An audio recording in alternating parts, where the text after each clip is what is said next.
Vice President Harris has ignored the border problem that she created over 3 years. She goes down there for 20 minutes for a photo op and decides to repeat some of the things that Border Patrol has said before. But again, where has she been for the past 3.5 years? I'm Vince for RTM News. If you enjoy the content, be sure to hit that like button down below and subscribe if you are new. So yesterday, Kamala Harris finally took a visit to the southern border, which is ironic for many different reasons. And folks, on the subject of transnational gangs, let's be perfectly clear.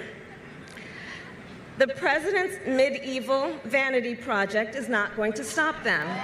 We know the arguments, right? The White House, and look at that, Kamala Harris looking through the border wall there, down on the southern border. I don't know what specific agency she's with there, probably CBP, Customs and Border Protection. Yeah, so you literally can't make this up. That is side by side of Kamala Harris back in 2019, referring to Trump's border wall not just as like political or unnecessary or too expensive. She went so far as to call it a medieval vanity project. That is pretty strong statement. And then now in 2024, what is she doing? Visiting the border wall, seeing it for herself. Oh, wow, look, now I'm so tough on immigration. Yeah, I definitely have never been a radical on this stuff. I definitely never have praised illegal immigration pretty directly in the past. It got so bad, even CNN felt the need to call out Kamala Harris's phony border visit yesterday. The vice president has a long history, a well-documented history of really being an ally to these immigrant communities. She has 2 chapters in her book, I Say We Fight and We Are Better Than This, where she really makes a robust case for undocumented immigrants. During the Trump administration, she talked about a climate of fear. She dismissed the border wall as ineffective and a waste of resources.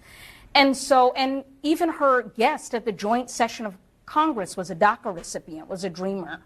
And so for her to go down there and characterize herself as tough on the border, to me, it isn't consistent with a lot of the policy positions that she previously has espoused.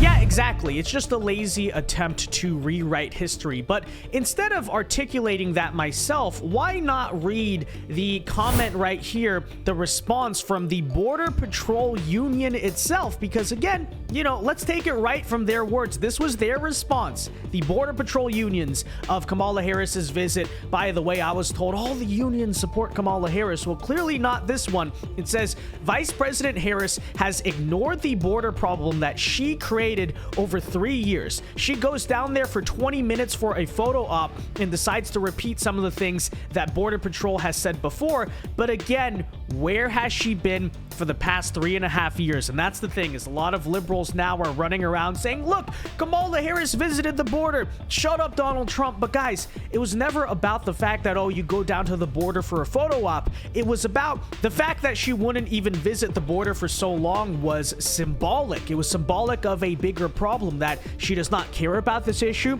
She's been incredibly soft. Even in the past, she has been pretty directly in favor of allowing illegal immigration into this country. And yeah, a quick photo op does not exactly change the fact your record on this has always been weak. And again, in the backdrop of this performative photo op, ICE released a report this week that is very damning for the leadership of Biden and Kamala. By the way, the border czar. Okay, I know we have forgotten this, but she is the border czar over the past several years. Take a listen. Yeah, and Sandra, bear with me. We just got these numbers moments ago, but it's a jaw dropper to say the least. So to set the stage here, let me just explain what these numbers mean. ICE has something called a non-detained docket. Essentially what that is it means migrants who were encountered by DHS but are no longer in federal custody. So who's on this non-detained docket? It's illegal immigrants who were caught and released at the border, released with the court date years away. They're in immigration proceedings, combined with illegal immigrants who have already been ordered deported from the country by a judge but are still here roaming the country. So keep that in mind, this non-detained docket.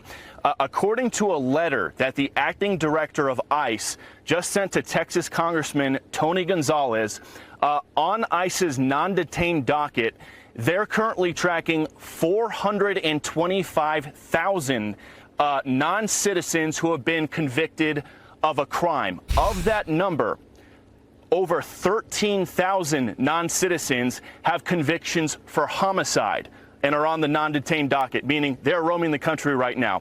On top of that, there are another 15,811 non-citizens convicted of sexual assault who are roaming the country right now on ICE's non-detained docket. It doesn't stop there. Those are convictions. The ICE director also says there are currently just under 1,900 non-citizens on the non-detained docket who have pending homicide charges who are roaming the country, and another 4,250 non-citizens who have pending sexual assault charges who are roaming the... You get the idea, but you can't even make this up, okay? According to the ICE deputy director, and these are the ones we know of. Shoot, who knows how many more criminals and dangerous people are out there that are not flagged by a national security watch list here. Okay, remember what Trump said back in 2016 when he said they're not sending their best? What did he say at the end of this sentence? You may remember this, okay? You now have literally tens of thousands of murderers and rapists roaming the streets under this administration. But Kamala Harris did a photo op at the border. She's so strong. She's so tough. She's a prosecutor. I don't see her prosecuting very much. Okay? By the way, last thing I will say on this flip-flop is if you really think Kamala Harris has changed on this immigration issue, you would be mistaken, because take a listen to what she said very recently on the campaign trail, and it's very telling because every time she is asked about immigration, she gives the same exact word salad. I was a prosecutor. I went after the transnational criminal organizations, blah, blah, blah, blah, blah. But when actually asked about the policy on this front, you hear the truth. And as president, I will work with Congress to create, at long last, a pathway to citizenship for hardworking immigrants who have been here for years. For years, and deserve to have a system that works. I also have in mind our dreamers. I have met with so many of our dreamers throughout my career. They who have grown up in the United States, were educated here, pay taxes here, serve in our military, and contribute to our communities every day. They are American in every way. But still, they do not have an earned pathway to citizenship.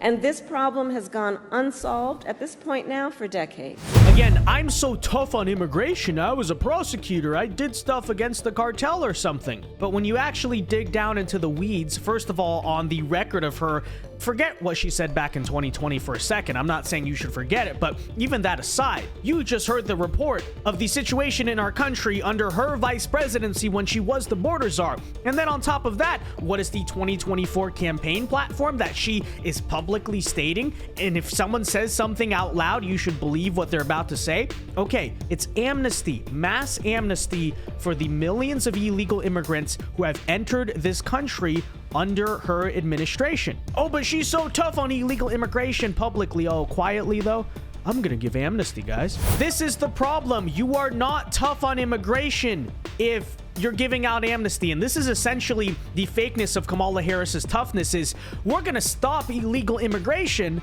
by legalizing illegal immigration. Not even making that up. That is their solution here, okay? For instance, you talk about Springfield, Ohio, and all those Haitian migrants. The general assumption is, oh, well, they're illegal immigrants. Well, technically not, because Biden and Harris chose to give that subset of Haitian migrants something called temporary protective status, aka amnesty. So according to them, they would say, no, they're not illegal because they have amnesty. They're allowed to be here, right? Technically, the millions of people who poured into our country under their administration, they're not illegals because we gave them a pathway to citizenship. What's your problem, right? There no longer is a problem of people pouring across our southern border because we just legalized it. Right? So no one has to hop over the border wall anymore because, hey, just show your passport at the port of entry and welcome to the United States. We have 100% legal immigration rates and 0% illegal. This is complete and utter nonsense, folks. But that's the mind game they play with you. Right? right? I am going to be tough on illegal immigration. I'm just going to make it legal. Yeah. We're a nation of laws. Just change the laws quietly. But we're a nation of laws, everyone, obviously. That said, ladies and gentlemen, let me know your thoughts on this in the comment section down below. And until next time, I've been Vince with RTM News. Peace.